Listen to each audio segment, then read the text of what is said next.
Vamos a hablar de algunos temas que han acaparado titulares en estos últimos días y es por ello que les presentamos el siguiente panorama. El partido Arena ha dicho que no dará sus votos por el presupuesto 2017 si el Ejecutivo no le añade gastos estimados en 808 millones de dólares. El presidente de Arena, Mauricio Interiano, dice que el proyecto de presupuesto presentado el 30 de septiembre incumple la recién aprobada Ley de Responsabilidad Fiscal y además porque es una estimación de gastos irreal. Pero ¿qué dice el Ejecutivo ante esta situación? Eso sería un grave daño. No podríamos hacer las inversiones en seguridad pública. Hay un 10% aproximadamente va para inversiones en seguridad pública. No se podrían hacer las ampliaciones del aeropuerto que están en el presupuesto. Las otras autónomas también llevan un presupuesto. Se está haciendo la ampliación de la presa El Chaparral. No la ampliación, la construcción. Ya se ejecutó el 30%. El año se está terminando y a la Asamblea Legislativa le quedan escasas 2 sesiones para discutir el presupuesto. No se aprueba, solo seguiría vigente el gasto en salarios, pero no podríamos hacer las nuevas inversiones y este presupuesto trae más de 900 millones de dólares en inversión pública que van a generar empleo, ingresos, crecimiento. Por eso es muy importante que no dejemos para el otro año el presupuesto. En un mensaje a la Nación el 6 de diciembre, el presidente de la República habló del trabajo del gobierno en este 2016 y de la situación del país. El mandatario hizo eco de los niveles de crecimiento, señalando que el 2.5% estimado por el Banco Central de Reserva es un buen signo y un buen indicador. Tuvimos un crecimiento económico de 2.5%, el más alto en los últimos 16 años. Los hermanos salvadoreños en el exterior enviaron entre enero y octubre de este año al país 3.728 millones de dólares en concepto de remesas familiares. Los analistas, sin embargo, no son optimistas. La Fundación Nacional para el Desarrollo, FUNDE, estima que sobre el país hay nubes negras, como la sombra del impago, e incluso ponen en duda los niveles de crecimiento. El empleo real, el empleo en el sector formal, es el indicador más aproximado al crecimiento de la economía.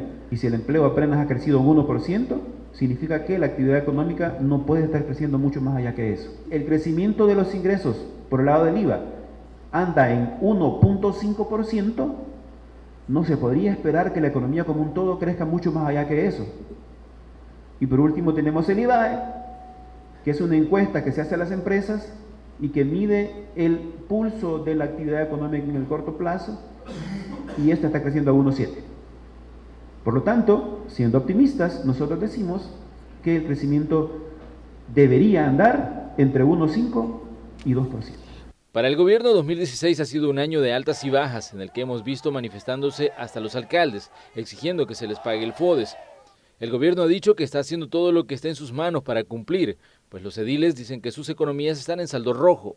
En las últimas horas, el Ejecutivo a través del Ministerio de Hacienda ya hizo las primeras transferencias para que las alcaldías paguen compromisos con el sistema financiero. Entre los alcaldes hay inconformidad. Es contradictorio que se haya crecido el mayor crecimiento de los últimos 16 años. 2.5% decía el presidente. Pero dijo que era lo más grande que había ocurrido en 16 años. Pero hemos bajado en la recaudación, entonces ¿cómo crecemos económicamente si bajamos en recaudación? A nivel jurídico también son momentos convulsos. Un magistrado de la Sala de lo Constitucional dice que han estado siendo acosados por miembros de la Fuerza Armada.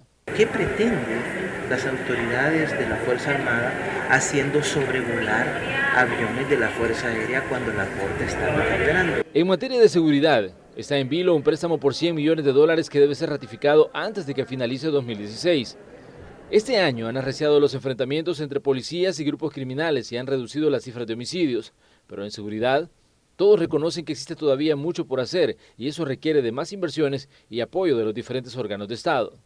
Esta mañana de miércoles vamos a conocer el análisis que hace el Ejecutivo de estos y otros temas que han marcado 2016. Comenzamos la entrevista de Hechos AM. Y como se los anunciábamos, le damos la bienvenida a Canal 12 al señor secretario de Comunicaciones de la Presidencia de la República, Eugenio Chicas. Un gusto recibirlo una vez más en este espacio, Eugenio.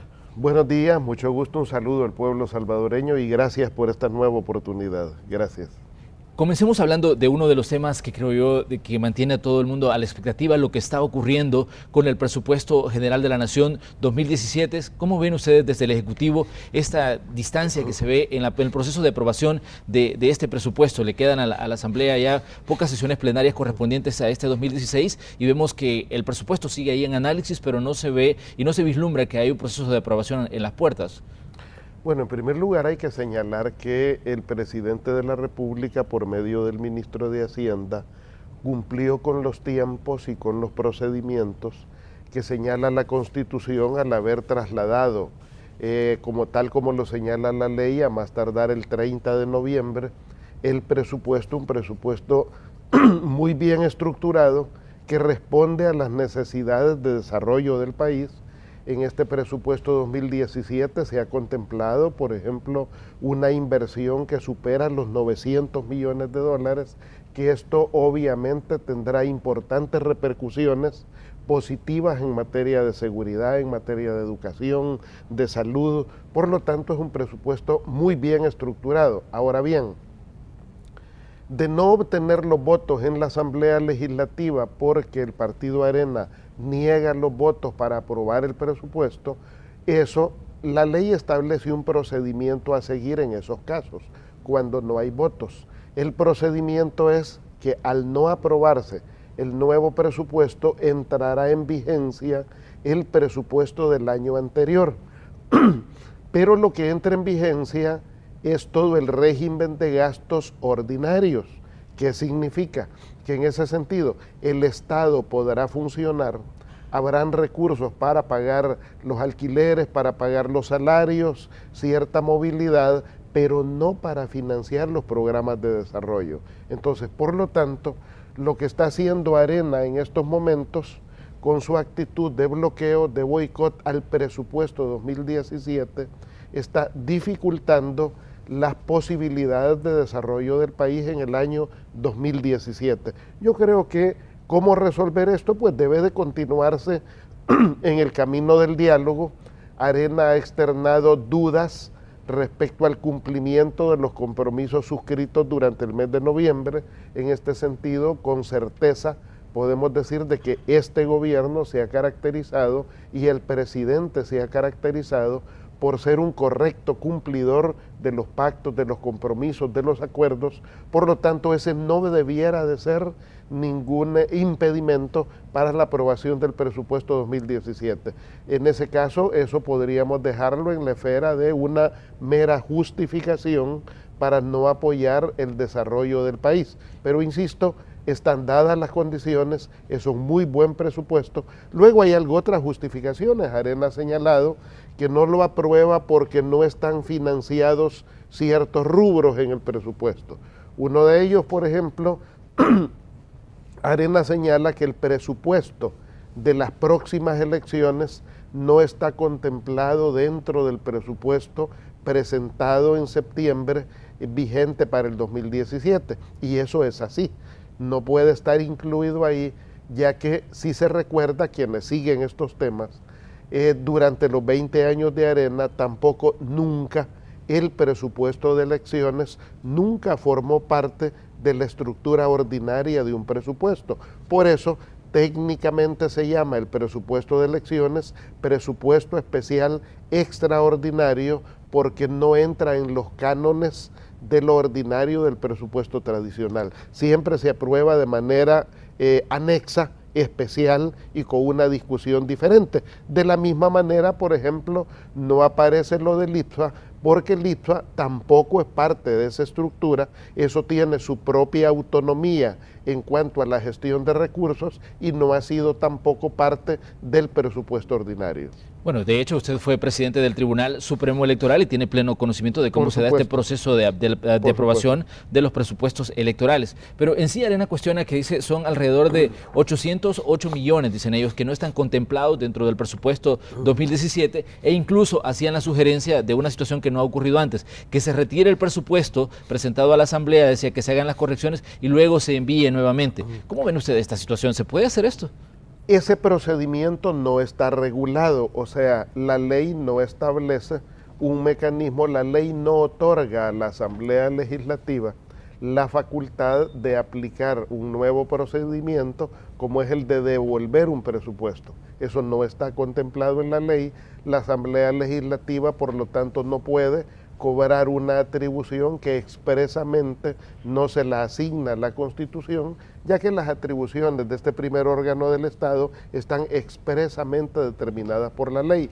Por lo tanto, no se puede utilizar esa figura de devolver el presupuesto. No, este ya fue entregado. La única facultad que tiene la Asamblea Legislativa es discutir ese instrumento, aprobarlo o no aprobarlo, por supuesto, esa es su facultad. Sin embargo, en este caso lo que hay que decir es que de no cumplir su atribución, que es discutir y aprobar ese instrumento, lo que va a pasar es que se estaría drenando la posibilidad de invertir 900 millones de dólares en diferentes programas sociales de desarrollo y de seguridad para el país. Secretario, ¿perciben ustedes alguna intención de desgastar al gobierno con ese tema del presupuesto, como ha ocurrido con otros temas también? Yo creo que en la medida es perceptible que en esto hay, podríamos decir, una visión mezquina desde la oposición, y es que en la medida en que nos aproximamos a la siguiente elección legislativa y municipal, es obvio que el año 2017 es un año preelectoral. En este sentido es posible que estén aflorando ya las pasiones que están más vinculadas al tema electoral de la siguiente contienda. Sin embargo, yo creo que el país amerita responsabilidad de parte de las fuerzas políticas. Arena tiene una disyuntiva muy compleja y es o a jugar a la seriedad que le implica la responsabilidad de ser una oposición de la que depende en buena medida contribuir con los temas del país, o jugar a temas electorales, hacer el juego opositor, dificultar las cosas del gobierno y con eso empantanar el país. Y yo creo que en esto el camino que ya se ha iniciado en el mes de noviembre de diálogos para alcanzar acuerdos debe de ser el camino correcto. O sea, el país no está en este caso para juegos confrontativos, para juegos electorales. La sociedad, la población salvadoreña rechaza la confrontación. La gente lo que espera es que haya responsabilidad, seriedad de parte de las fuerzas políticas, que no haya juego electorero con los problemas del país, y por lo tanto lo que la población espera es que tanto la oposición como nosotros como gobierno o como partido de gobierno asumamos seriedad en enfrentar y cumplir los compromisos que tiene el país. En este sentido, el gobierno de la República hemos puesto sobre la mesa las propuestas que a nuestro juicio, y son propuestas por supuesto abiertas a la discusión, las propuestas que pueden contribuir a solventar los agudos problemas del país. Se han creado 4 mesas de diálogo, una mesa para discutir la fiscalidad del país, todos los problemas, los temas fiscales que tiene que ver con los ingresos del Estado, una segunda mesa para discutir los temas del sistema de pensiones, una tercera con los temas del café y una cuarta que está vinculada al crecimiento económico del país. ¿Y todas las mesas están activas en este momento? Están abiertas las mesas, unas trabajando con más diligencia que otras. Por ejemplo, la mesa del café se ha estado reuniendo, es la que esperamos que en los próximos días muestre algunos resultados. También, por ejemplo, la mesa del crecimiento económico. De hecho, por ejemplo, la mesa del crecimiento económico estaría recibiendo en este mes los insumos del organismo de medidas regulatorias. Este organismo es el que se creó precisamente con motivo del Fomilenio, y este organismo tiene a la base trabajar por el crecimiento económico y por lo tanto identificar todas aquellas trabas burocráticas,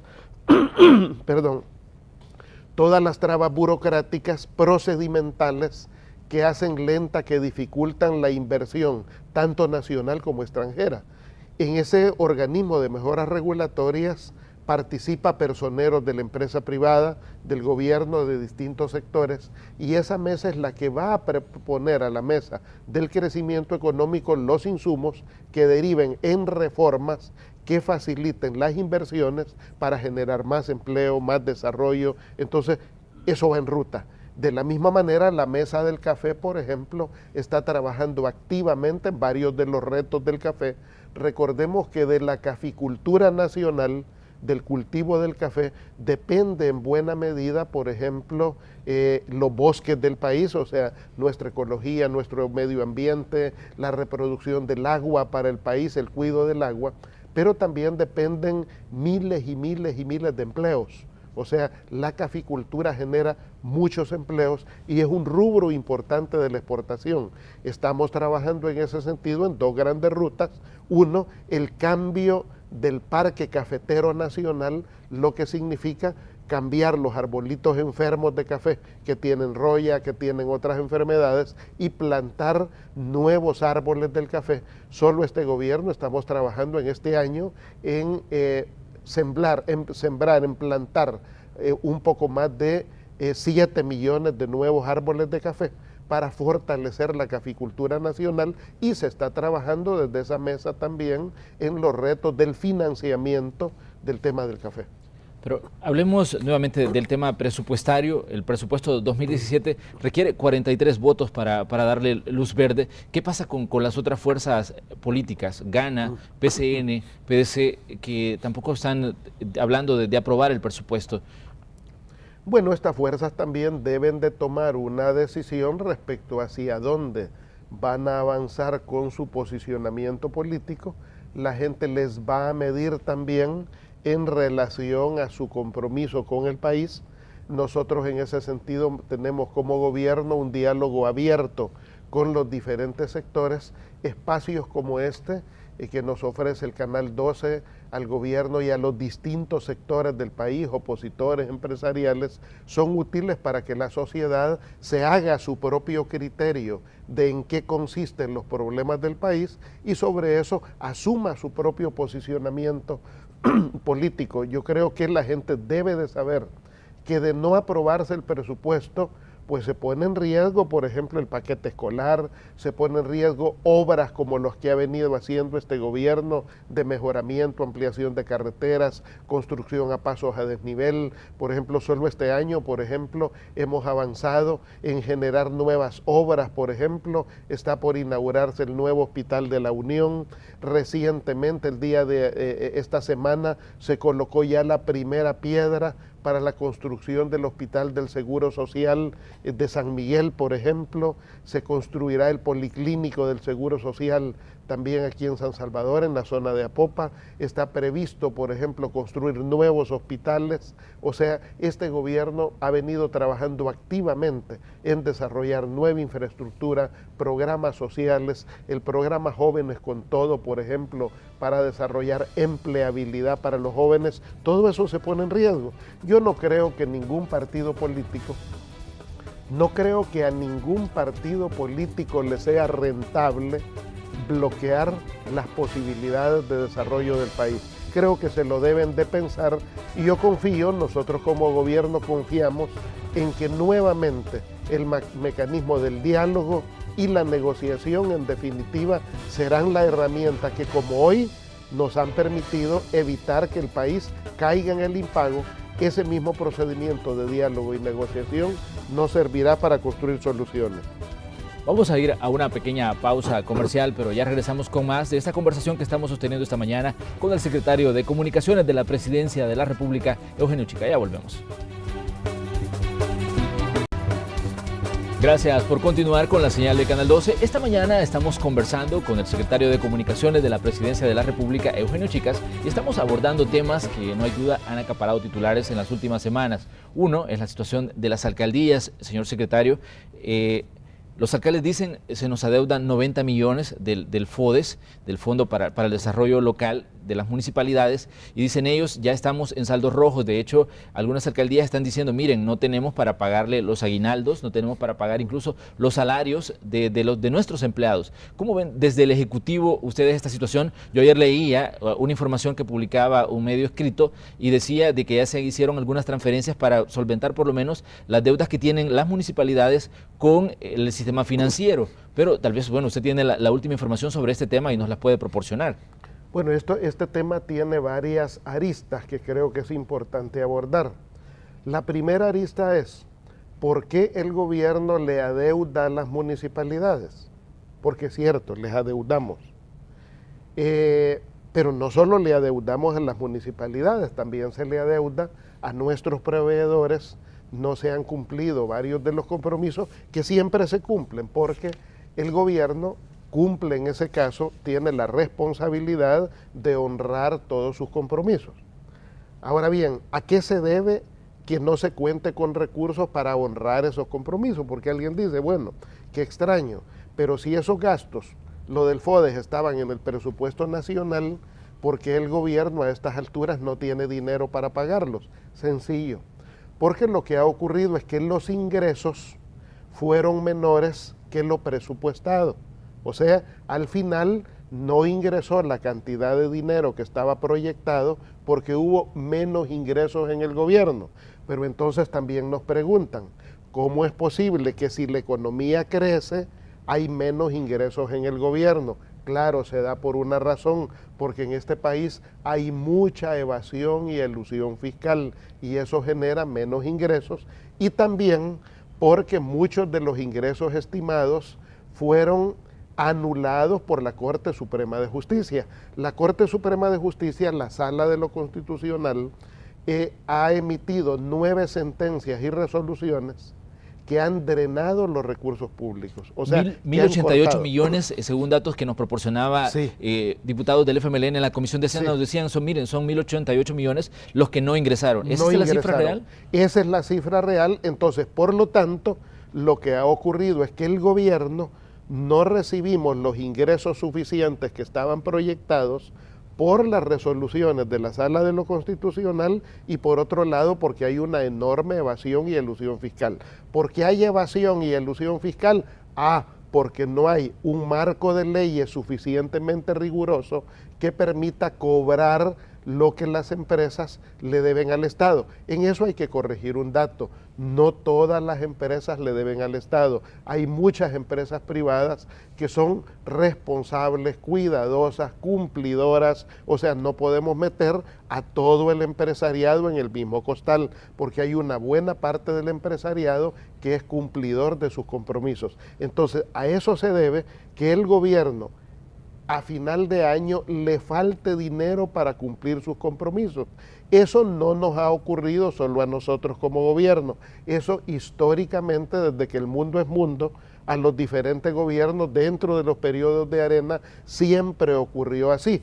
Porque hoy se agravó la crisis. Bueno, porque estaba previsto contar desde el año pasado con un crédito de 900 millones para tapar todos esos agujeros. Pero la Sala de lo Constitucional, después que ya estaban aprobados por la Asamblea Legislativa esos 900 millones, los desestimó. Eso creó un enorme hueco fiscal que lo procuramos resolver este año con la solicitud, de ahí porque solicitamos 1.200 millones a la Asamblea Legislativa, que eran para los 900 millones del déficit que ya traíamos del año pasado y los 300 millones que ha sido usualmente el déficit presupuestario de cada año. Eso es lo que componía los 1.200 millones. ¿Qué se ha hecho a estas alturas? Bueno, entrar a un ciclo de negociación política y de los 1.200 ya se aprobaron 550. Eso evitó que el país cayera en una condición de impago y hoy se está trabajando porque se cumpla el siguiente tramo, que son los otros 650 millones. Hoy vamos a tu pregunta. ¿Qué pasa con las municipalidades? Bueno, a las municipalidades les adeudamos todavía el mes de octubre. Ojo, les adeudamos el mes de octubre, porque en materia de FODES y de municipalismo se va pagando mes vencido. Por ejemplo, hoy en diciembre tenemos la responsabilidad de pagar no diciembre, no, se paga noviembre. El de diciembre se va a pagar en enero, o sea, se paga mes vencido. Por lo tanto, como no ha terminado diciembre, estamos en tiempo de pagar noviembre, pero la mora que tenemos es de octubre. Y del mes de octubre, ¿cuánto significa el FODES durante un mes? Significa un estimado de 29 millones de dólares para un mes. De esos 29 millones de dólares, las municipalidades, hay 262 municipios en el país, eso no se distribuye por igual, los 29 millones, tiene una tabla de distribución que tiene distintas ponderaciones. De esa distribución, por ejemplo, la mayor urgencia es evitar que las municipalidades caigan en mora con el sistema financiero, porque las municipalidades, como es normal, adquieren compromisos por créditos, por préstamos con los bancos. Entonces, del mes de octubre ya se pagaron 7 millones de dólares que están vinculados a los compromisos financieros de las municipalidades con los bancos. Eso ya se saldó. Hoy lo que falta, un estimado de 21 y algo de millones que deben de salir. Por lo tanto, ¿de dónde van a salir? Para eso ha venido trabajando activamente el ministro de Hacienda para resolver mediante un crédito puente esos adeudos. ¿Por qué se complicó todo este tramo? Sencillo, porque la oposición bloqueó desde el momento que se gestó esta iniciativa la posibilidad de solventar este problema. Fue en el mes de julio, si recuerdan quienes nos oyen y quienes nos ven, fue en el mes de julio que el ministro de Hacienda presentó a la Asamblea Legislativa el requerimiento de los 1.200 millones. De haberse aprobado en julio o en agosto, no tendríamos esta situación en estos momentos. Al final se van a tener que aprobar porque no hay otro camino que aprobar los 1.200, de eso ya se aprobaron 550, Arena nos pone nuevas trabas, nuevas dificultades, pero bien, hay un mecanismo de diálogo y por ese mecanismo se debe de resolver. Esta crisis también nos ha permitido, como dice la población, no hay mal que por bien no venga.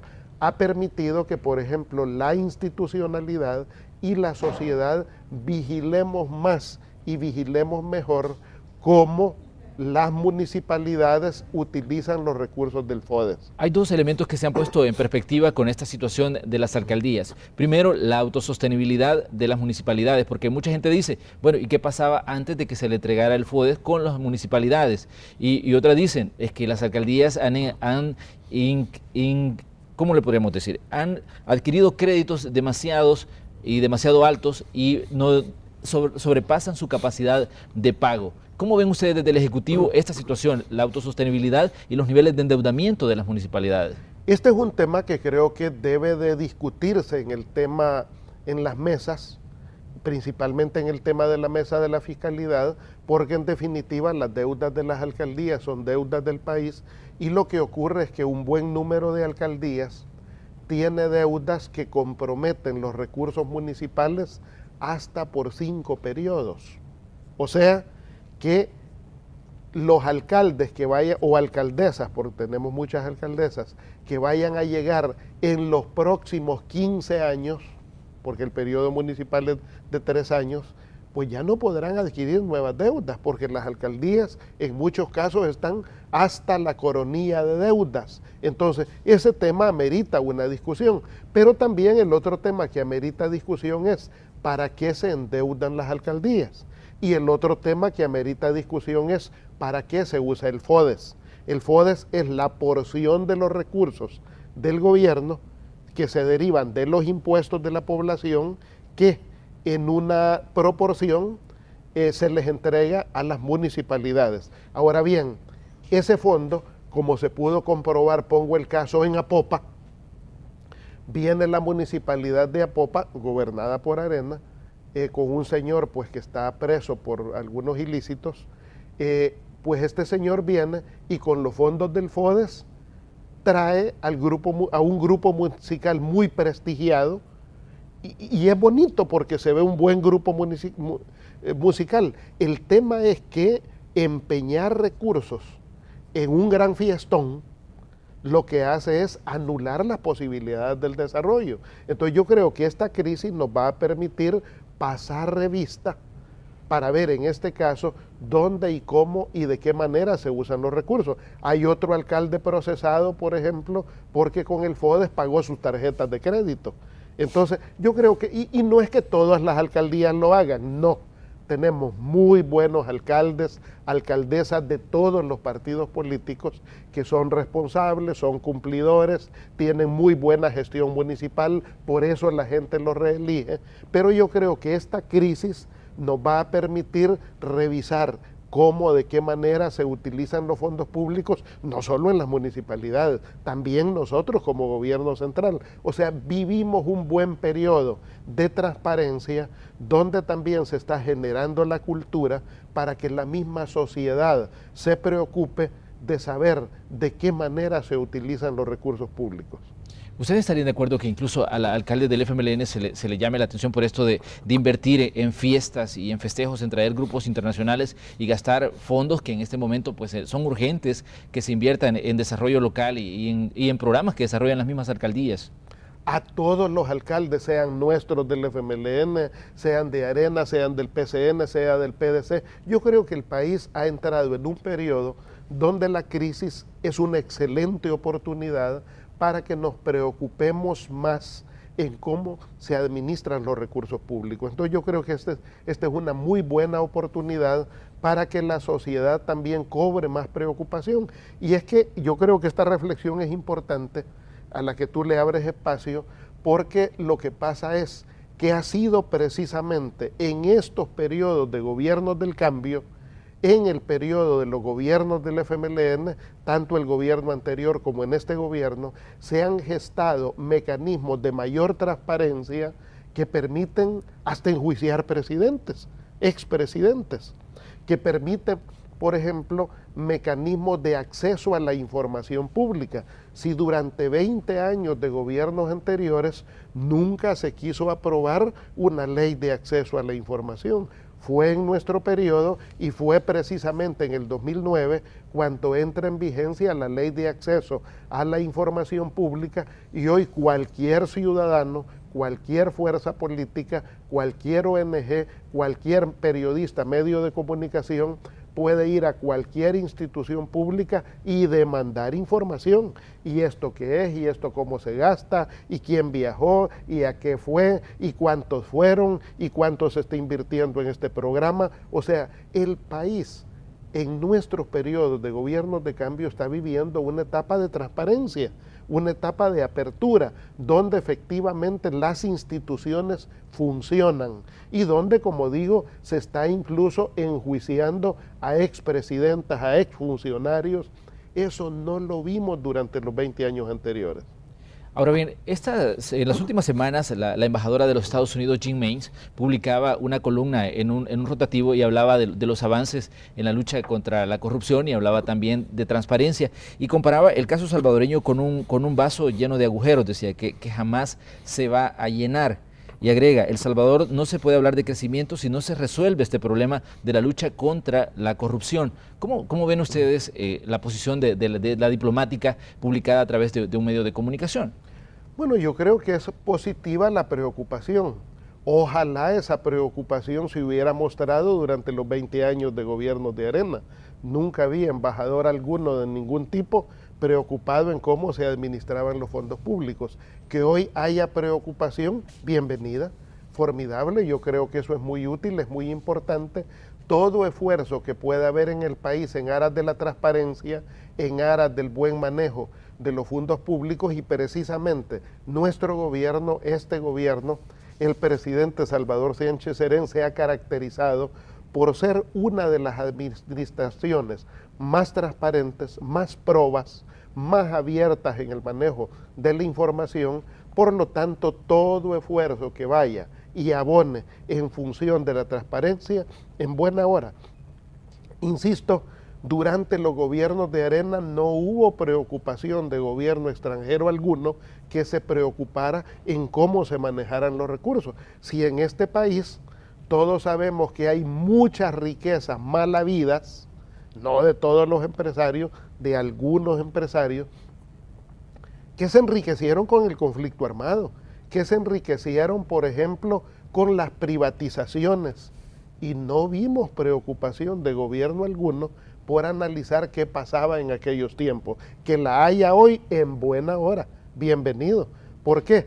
¿Por qué no le tenemos temor a eso? Porque los gobiernos del cambio somos los que más hemos contribuido, estamos contribuyendo a que haya transparencia, que haya acceso a información. Por ejemplo, cuando se ha revisado los viajes de los expresidentes, el único presidente que tiene sus 34 viajes bien documentados, cuánto gastó, ha sido Salvador Sánchez Serén.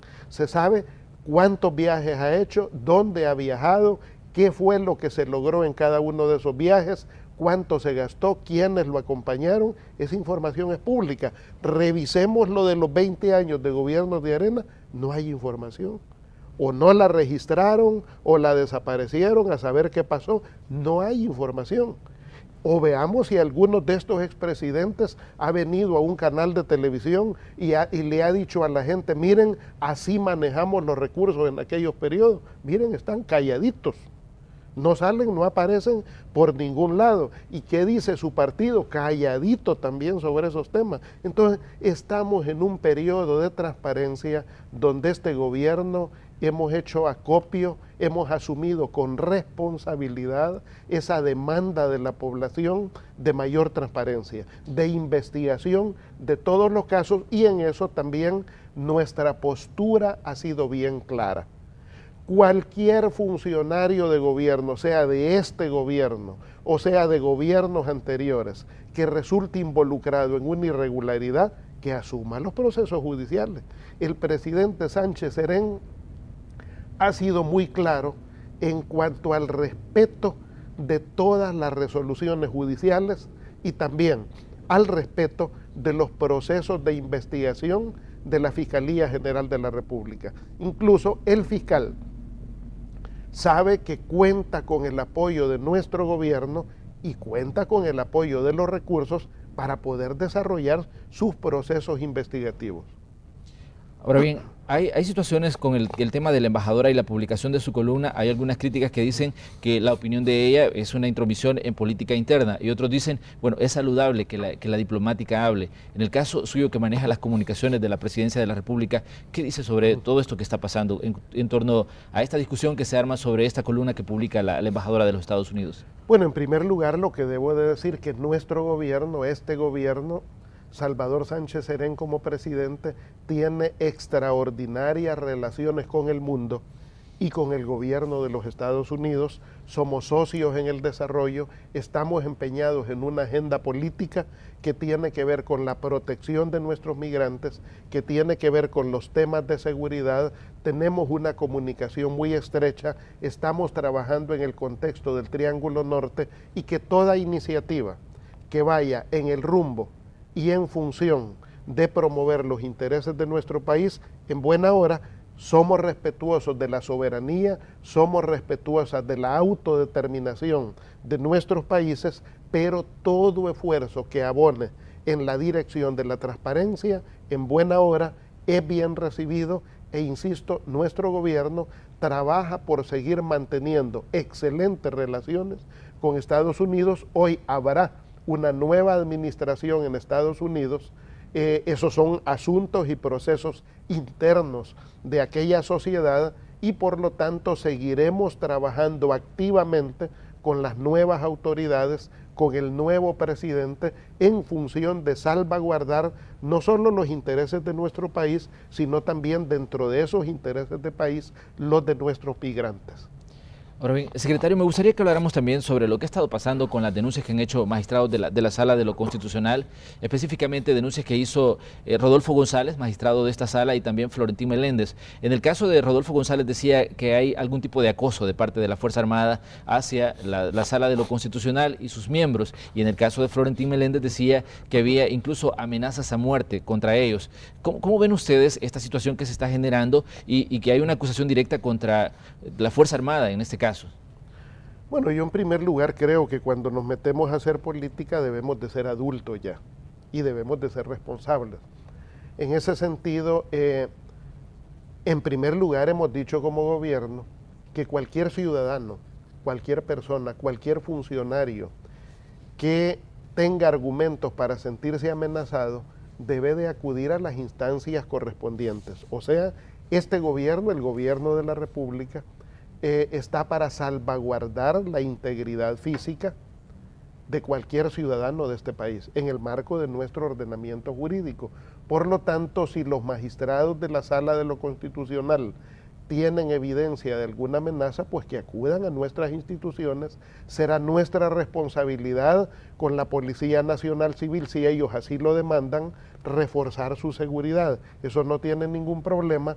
O el propio Ministerio Público, la Fiscalía General de la República, podrá también desarrollar cualquier proceso investigativo que tenga por objeto asegurar, salvaguardar su integridad. Ahora bien, yo creo que es importante diferenciar el hecho de lo que puedan ser amenazas que tienen su propio curso legal y diferenciarlo de lo que son las protestas, la libre expresión y las opiniones públicas.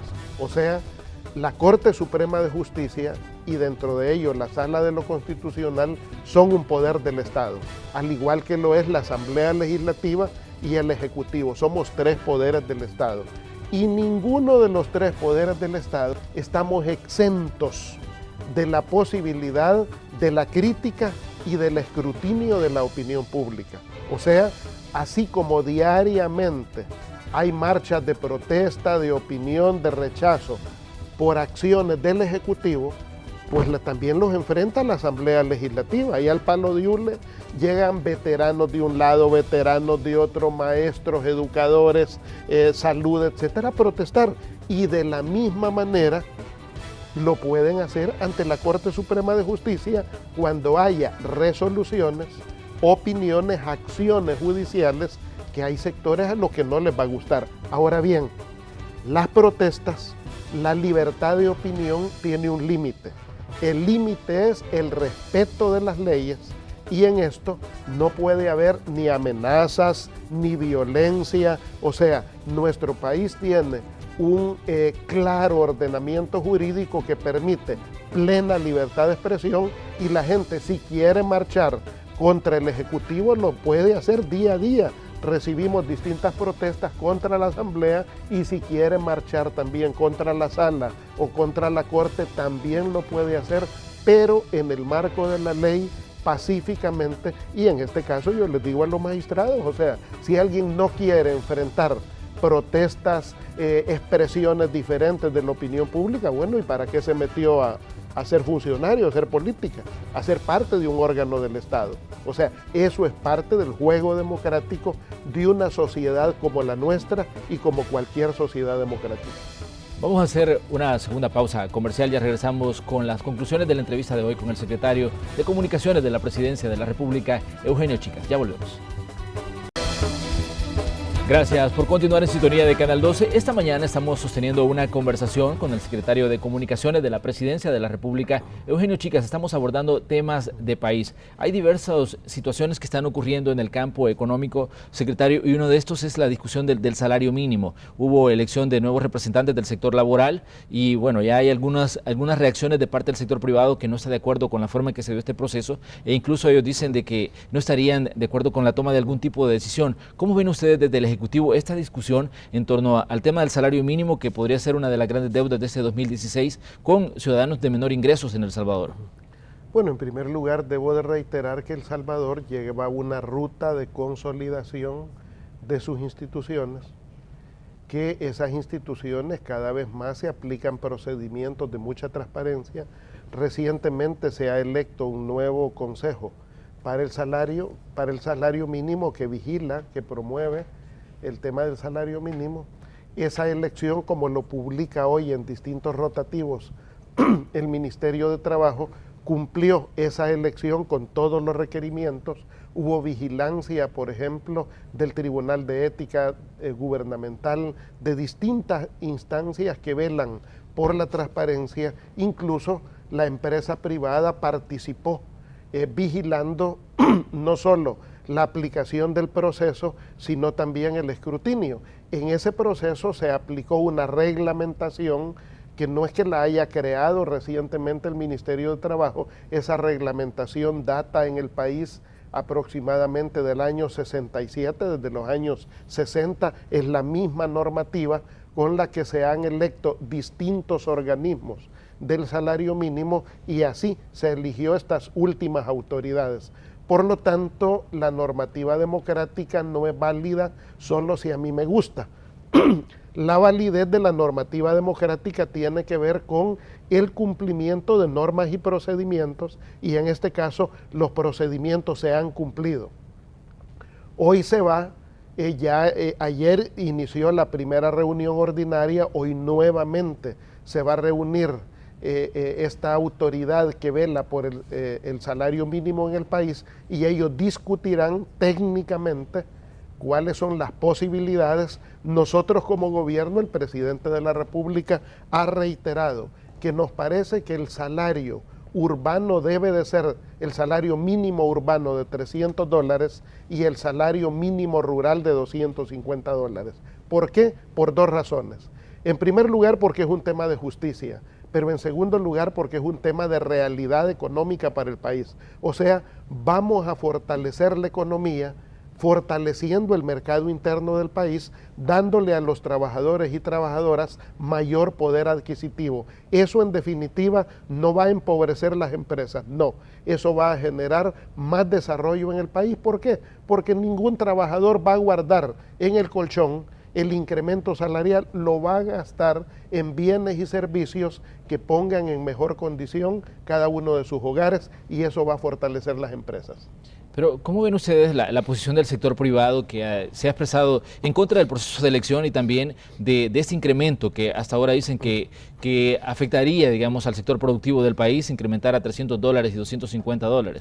Yo creo que es una posición muy temerosa, muy defensiva, que no corresponde a la realidad. ¿Por qué?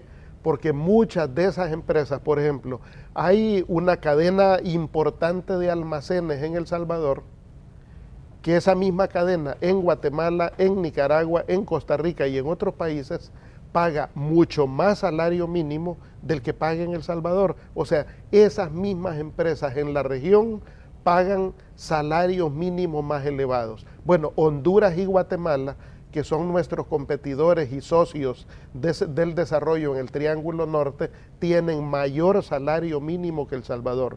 Por lo tanto, yo creo que no debiera de haber temor en el empresariado. Yo creo que debe de haber una visión más progresista, de más futuro, para comprender, y debo de decir, no todo el empresariado piensa de esa manera. Hay muy buenos empresarios en este país que pagan arriba del salario mínimo, pero no debemos en este caso establecer las regulaciones para los más atrasados. Yo creo que el país necesita al menos, y en esto ha sido muy clara la Iglesia Católica.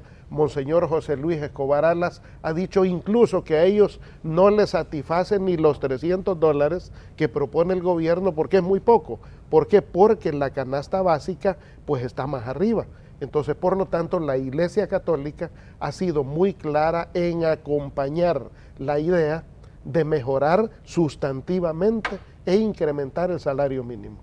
Ahora bien, el presidente de la República en la cadena nacional del 6 de diciembre, él hablaba de los niveles de crecimiento del país y decía que es un crecimiento que no se había visto en los últimos 16 años en la historia de El Salvador, pero ya hay algunos economistas que hablan de que esta cifra pues no es tan apegada a la realidad. ¿Cómo ven ustedes los niveles de crecimiento y cómo fundamentan esos niveles de crecimiento de los que habla el presidente de la República y cómo ven los cuestionamientos que se están haciendo a la situación económica de El Salvador?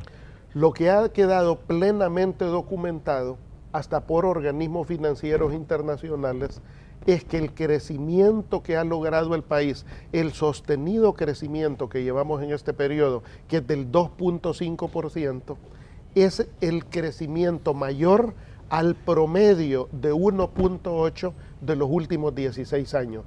En los últimos 16 años, la economía con sus altibajos, hubo años más altos, años más bajos. Bueno, cuando recibimos el gobierno en el año 2009, la economía estaba por debajo de cero, en la bancarrota, en menos 3.1 o 3.8%. Estábamos en el sótano. De ahí le empezamos a recuperar.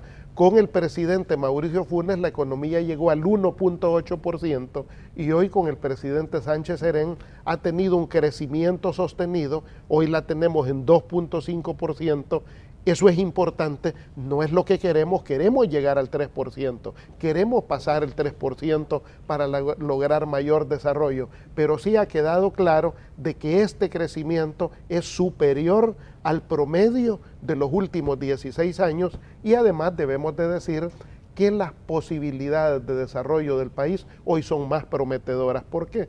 Porque este país no tiene una crisis financiera estructural, no, lo que tenemos es una crisis de liquidez de las arcas del Estado por la evasión, por la elusión, por las sentencias de la sala, pero la economía sigue creciendo, las remesas han crecido, en turismo hemos crecido, la agricultura, que era una de las más desfasadas antaño, hoy creció al 4.2%, la industria de la construcción que estaba en el piso, hoy creció por primera vez al 2.2%, la industria ha crecido en el país, nuestras exportaciones también se han elevado, el país está mejor económicamente, por eso este es uno de los mejores periodos en que debemos de subir sustantivamente el salario mínimo.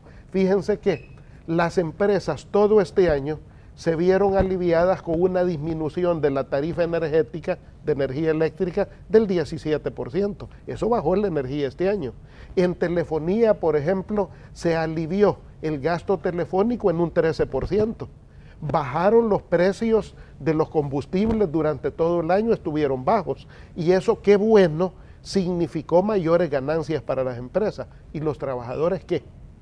¿O solo las empresas se van a quedar con los beneficios? Qué bueno que crezcan las empresas. Nosotros respaldamos a las empresas, pero también nos debemos a los trabajadores de este país, a los más humildes. Y por eso el incremento al salario mínimo en un momento en que nuestra economía, aunque modestamente, pero sigue creciendo, esos beneficios no solo pueden ser para unos, deben de ser para todos. ¿Cómo definiría usted la relación con el sector privado en este momento de la administración Sánchez Serén? Muy constructiva, aunque podemos decir esto es un amor tigre. O sea, nos queremos de todas maneras, trabajamos juntos y por ratos como los hermanos nos peleamos. ¿Por qué? Porque es así. El gremio empresarial defiende los intereses de sus agremiados, de las grandes empresas, y eso es legítimo, no está mal, para eso se han organizado. Nosotros como gobierno defendemos los intereses de todo el país, incluidos los empresarios, pero defendemos principalmente los intereses de los trabajadores. En ese sentido, nuestra relación será un amor tigre, donde nos abrazamos, nos peleamos, pero vamos avanzando por la vía del diálogo en construir un mejor país. En materia de seguridad, secretario, ¿qué nos puede decir? Este 2016 ha dejado, bueno, cifras menores de homicidio, pero también ha dejado situaciones complicadas como un mayor número de enfrentamientos. ¿Cómo ven ustedes la situación en materia de seguridad pública en este momento? Bueno, hemos avanzado sustantivamente en materia de seguridad. En esto, por ejemplo, recordemos de dónde venimos. El año pasado, y la gente no pierde la memoria, vivimos horribles masacres, como la de Opico, por ejemplo. El asesinato de 11 humildes trabajadores. Algunos ese día habían obtenido un empleo y por primera vez estaban trabajando por llevar el sustento a sus familias. Vivimos el año pasado, por ejemplo, sabotajes al transporte, o sea, virtualmente nos paralizaron el país. O sea, vivimos hechos trágicos. Bueno, tuvimos el año pasado días de 42 asesinatos, hasta de 52 asesinatos en un día. Hoy, y después de la aplicación de las medidas extraordinarias, hemos disminuido la criminalidad. Por ejemplo, hoy, el arranque del año eran 24 crímenes diarios, hoy rondamos los 12, 13, o sea, hemos disminuido a la mitad la criminalidad. No estamos satisfechos, por supuesto, hace falta hacer mucho. Se han disminuido las extorsiones, han sido más efectivas nuestras autoridades, porque las medidas extraordinarias nos han permitido poner tras las rejas a los criminales más peligrosos. Tenemos un programa, el programa de los 100 más buscados, que la gente se ha dado cuenta de la efectividad de la Policía Nacional Civil. O sea, vamos en buena ruta y por primera vez el tema de seguridad pública se ha convertido en un tema de interés nacional. Antes nos peleábamos con la oposición por el tema de la seguridad, hoy no. trabajamos conjuntamente. Por ejemplo, las medidas extraordinarias se aprobaron en conjunto, el Consejo Nacional de Seguridad, ahí está Arena, la empresa privada, toda la oposición, estamos juntos. El plan El Salvador Seguro tiene el consenso de todos los partidos, más bien a veces la Arena nos critica porque no se está cumpliendo todo, claro, faltan recursos. Las medidas, por ejemplo, de financiamiento de la seguridad gozan del apoyo de todos los partidos. Por primera vez el tema de seguridad pública es un tema de consenso, un tema de interés nacional. Claro, todavía nos falta y debemos de avanzar en varios de los empréstitos, de los créditos. Tenemos pendiente la aprobación de 100 millones para la seguridad pública que se van a utilizar en 3 rubros. Vehículos para la PNC. Por ejemplo, la gente no sabe, la PNC tiene 5.400 vehículos. De los 5.400 vehículos, más de 2.000 no sirven. Necesitamos una nueva flota vehicular. Hemos venido adquiriendo nuevos vehículos, pero de los 100 millones, el 40% va destinado a comprar nuevos vehículos. El otro porcentaje está dedicado a mejorar las condiciones, la infraestructura, los puestos policiales. Y el otro porcentaje está destinado al laboratorio científico policial para darle a nuestra autoridad mayor capacidad científico-técnica a nuestros policías.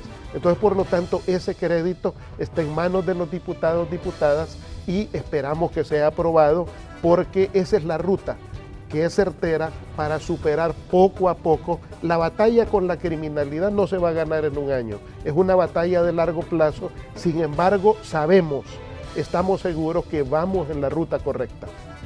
Bueno, recordarle a las personas que nos sintonizan que el crédito de 100 millones está en manos de la Comisión de Hacienda. De hecho, los titulares de Seguridad Pública han ido en varias ocasiones a esta comisión a justificar y hablar sobre ese crédito. Secretario, estamos llegando ya al final del espacio de la entrevista de Hechos AM. Le queremos agradecer que haya venido a conversar con nosotros porque son temas muy importantes, temas que son de interés de todos los ciudadanos y creo que es importante conocer también la posición del Ejecutivo ante las situaciones que están ocurriendo. Muchas gracias por la oportunidad. Así llegamos al final del espacio de la entrevista de Hechos AM. Les invitamos a que continúen con la señal de Canal 12 porque ya viene la segunda parte de Noticiero Hechos.